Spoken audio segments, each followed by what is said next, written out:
Shalimar Jewelry inaugural offer. Flat 9% VA on gold ornaments, 12,500 off on purchase of 1 kg silver.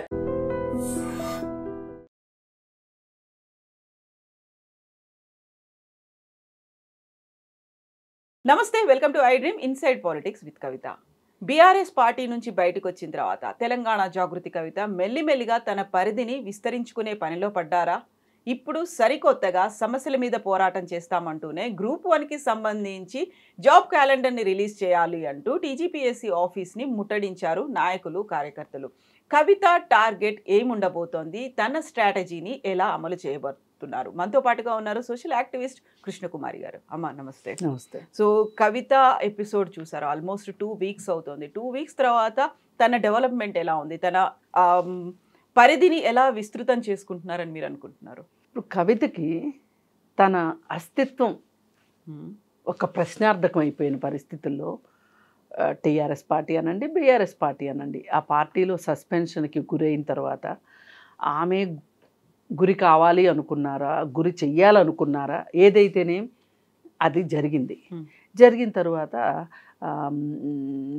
ఇప్పుడు ఆమెకి ఆ family నుంచి access పోయింది ఒక రకంగా. అంటే పార్టీ అన్నా ఫ్యామిలీ అన్నా ఒకటే కదా, పోయింది. ఈ పరిస్థితుల్లో తన కొడుకు బర్త్డేకి కూడా పుట్టింటి నుంచి ఎవరు రాని పరిస్థితి. రానప్పుడు వాళ్ళ అమ్మ బట్టలు అవి ఇవి పంపించింది. ఆ రోజేదో సత్యనారాయణ వ్రతం చేసుకుంటారంట కొడుకు పుట్టినరోజుకి. తల్లి రాలా, బట్టలు అయితే వచ్చినాయి, పూజా సామాన్లు బట్టలు వచ్చాయి. అయితే తర్వాత అనిల్ది భర్త అనిల్ బర్త్డే రోజు తల్లి వచ్చింది.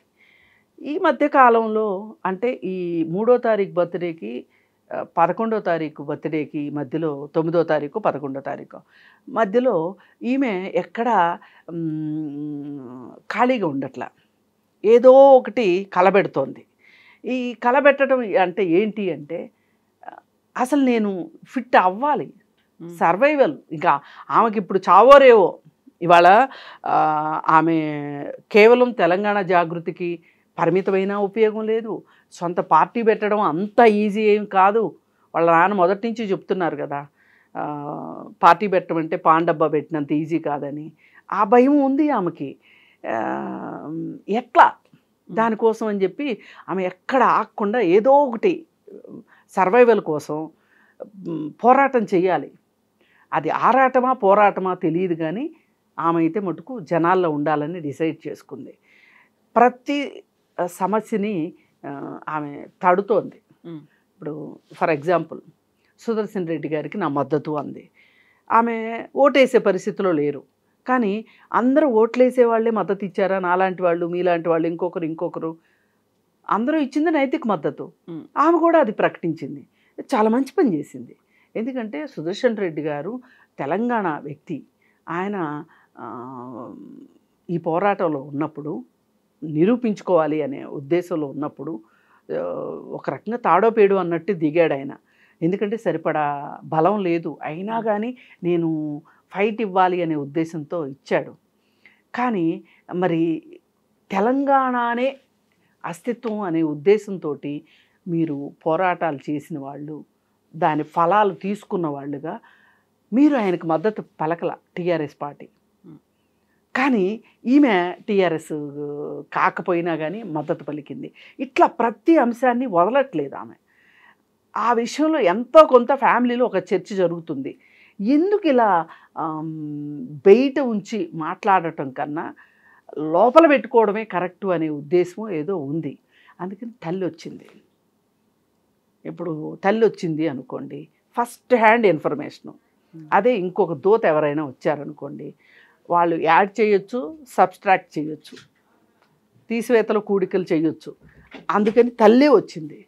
వచ్చి నువ్వు కాస్త నెమ్మదిగా ఉండు, నిమ్మలంగా ఉండు, వాళ్ళ భాషలో నిమ్మలంగా ఉండు, పరిస్థితులు అవే చక్కబడతాయి.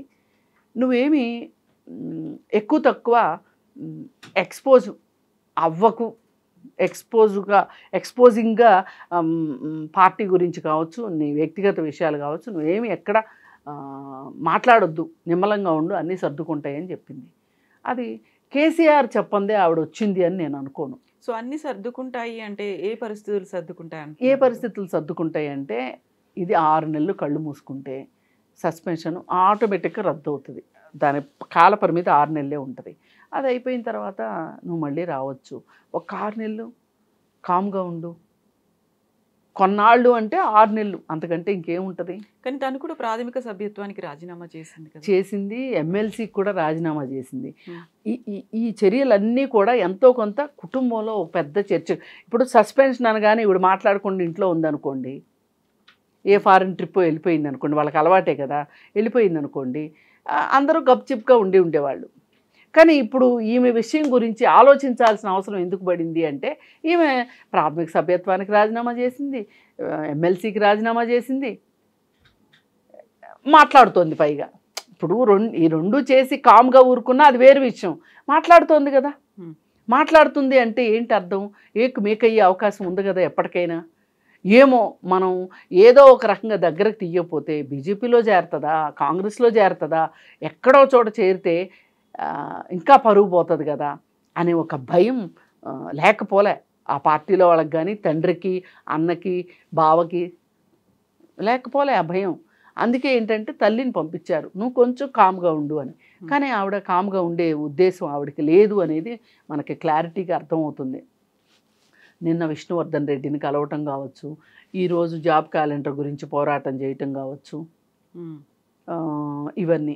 కాకపోతే మనకి ఇక్కడ ఒకటి అర్థమవుతుంది ఏంటంటే కాంగ్రెస్ గురించి మాట్లాడేటప్పుడు మట్టుకు బీజేపీని తక్కువ తిడుతూ కాంగ్రెస్ని ఎక్కువ తిట్టే స్ట్రాటజీని టీఆర్ఎస్ వాళ్ళు పాటిస్తున్నారు. అదే ఈమె పాటిస్తుంది. ఇప్పుడు నిన్న కేటీఆర్ ఒక స్టేట్మెంట్ ఇచ్చాడు, యూరియా కాంగ్రెస్ చేతగాంతనమే, వీళ్ళే దొంగలు అమ్ముకుంటున్నారు అని. కానీ ఈ రాష్ట్ర ప్రయోజనాల దృష్ట్యా అసలు కేంద్ర ప్రభుత్వం తెలంగాణకి విడుదల చేయాల్సిన యూరియాని విడుదల చేయట్లేదు అని మాట్లాడితే ఆ క్రెడిట్ కాంగ్రెస్కి ఎక్కడ వెళ్తుందోనని జాగ్రత్తగా మాట్లాడుతున్నాడు కేటీఆర్ కూడా.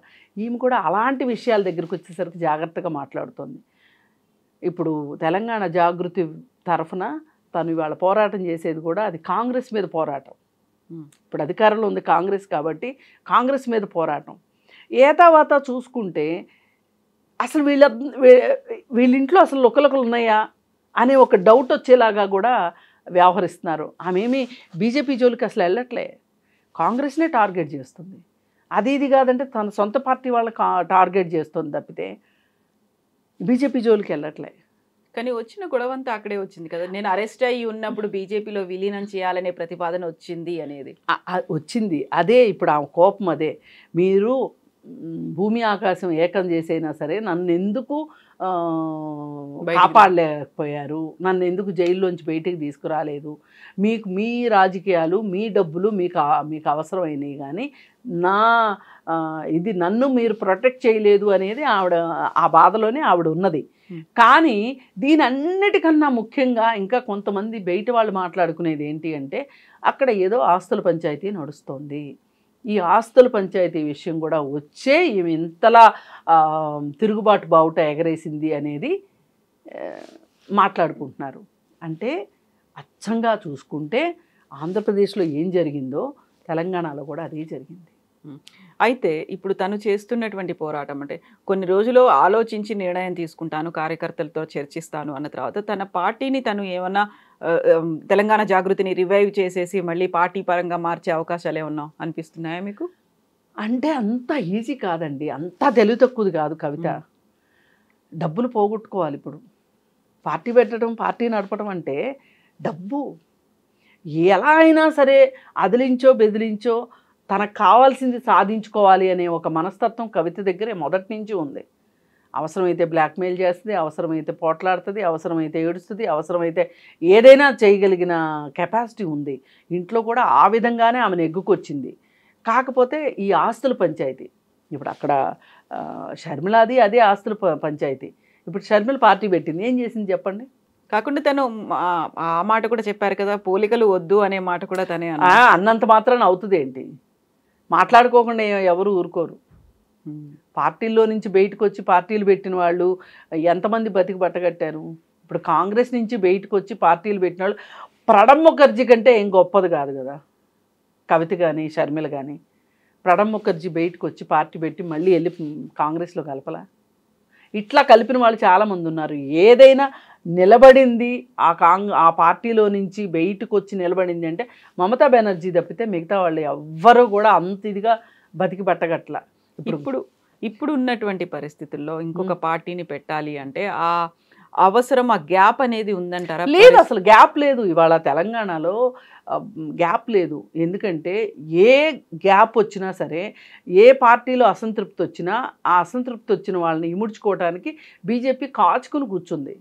చేర్చుకోవడానికి నీళ్ళల్లో ముసలి మాదిరి తల బయటికి పెట్టి నోరు తెరిచి కూర్చుంది.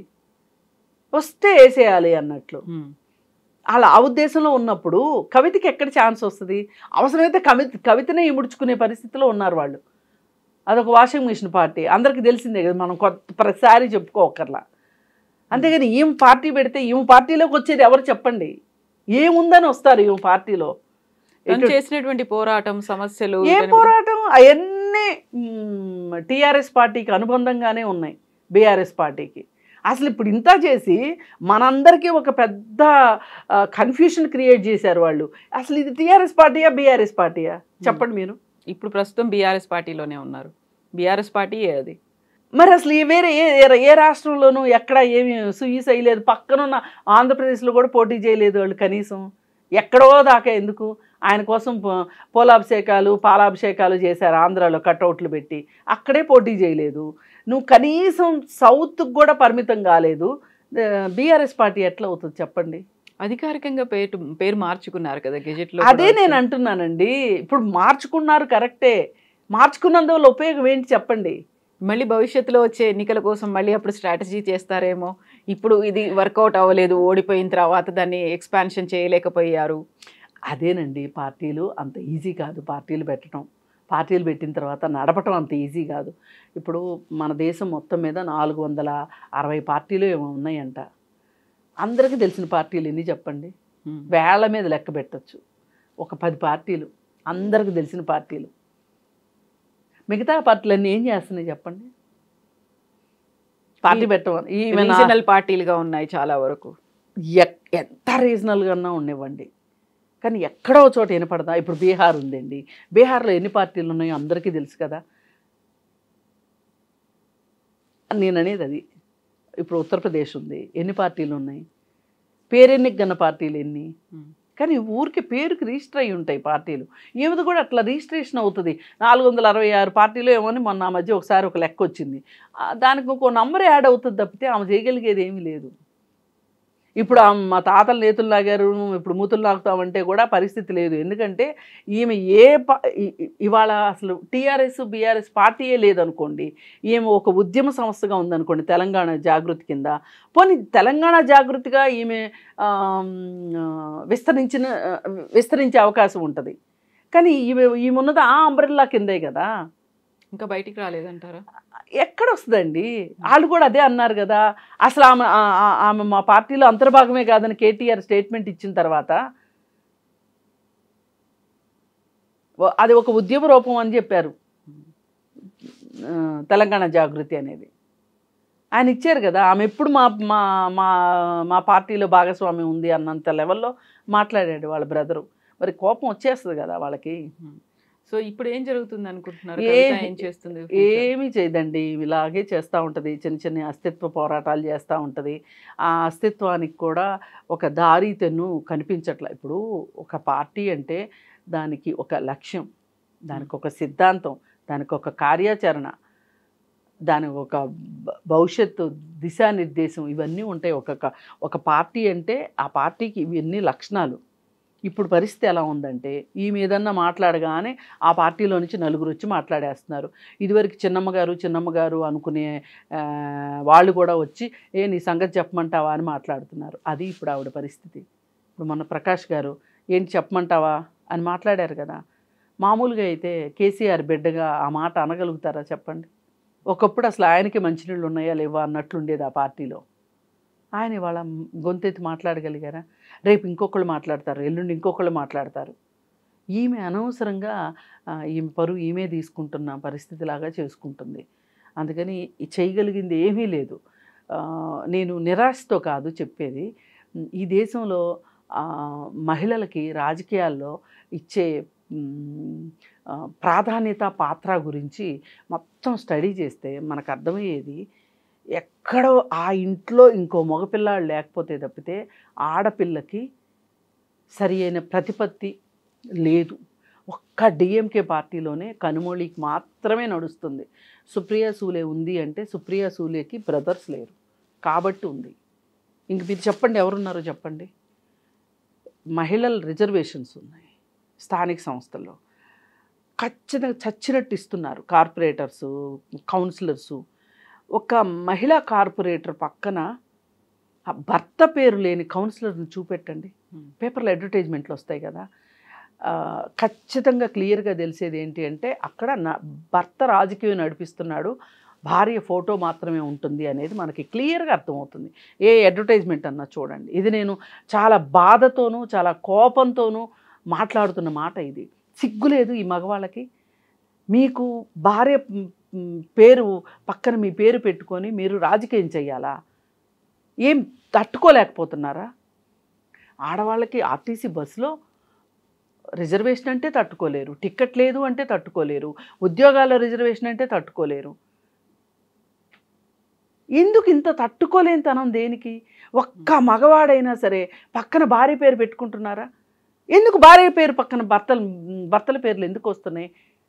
అసలు ఆ మధ్య మొన్న గుజరాత్లోనే ఎక్కడో చూశాను, అసలు మీటింగ్లో కూడా భర్తే కూర్చున్నాడు కుర్చీలో, భార్య కూర్చోవాల్సిన కుర్చీలో.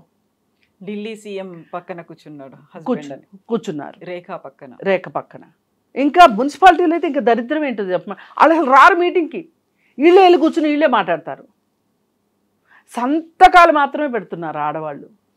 అందుకని ఇలాంటి పరిస్థితి ఉన్న మన దేశంలో కవిత తిరుగుబాటు బావుట ఎగరేసి ఇప్పటి వరకు రాజకీయాల్లో ఏమైనా సంపాదించుకుని కరిగించుకుంటా అని పనికొస్తుంది తప్పితే ఈ కోపము, ఆవేశము, దుఃఖము ఇవన్నీ కూడా ఆమెను రాజకీయాల్లో సుస్థిరంగా నిలబెట్టడానికైతే పనికిరావు. Thank you so much. Thank you. నిజంగా ప్రస్తుతం ఉన్నటువంటి సమాజం దేనికి ప్రయారిటీ ఇస్తుంది? ఆర్థిక సంబంధాల చుట్టూ మాత్రమే తిరుగుతుంది. మళ్ళీ ఎన్నికలంగానే చాలా విరక్తి కలుగుతుంది. మంచి అనిపిస్తుంది కదా, లేడీస్ కూడా ఛాలెంజింగ్ జాబ్స్ చేసినప్పుడు చాలా బాగుంటది. ఫుడ్ డెలివరీ ఇవ్వటానికి వెళ్ళినటువంటి డెలివరీ బాయ్ అనిల్ పై కళ్ళ ముందు